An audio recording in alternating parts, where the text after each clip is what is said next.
Hello guys जेमा भाई भी वेलकम टू माय ब्लॉग। तो आज थी संडे संडे टी भोजी गली तो गोटे मजा अलग।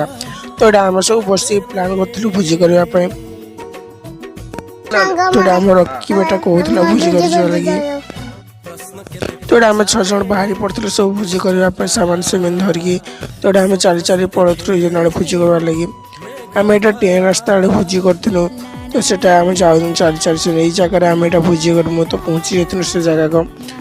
तो आम सामान सामान सब आणिक आम चूल्ही लगा आरंभ कर देथिनु।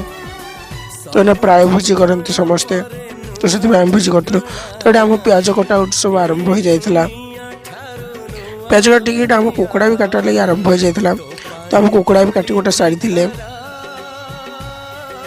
आम मांस कषा प्रोसेसटा भी आरंभ हो जाता।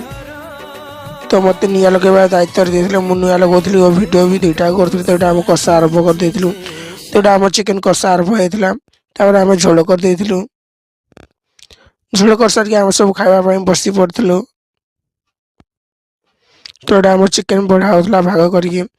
तो आम सब खावाई बसी पड़ू। तो भोजी तो खाई सारी भिड को ये रखुचे जय जगह।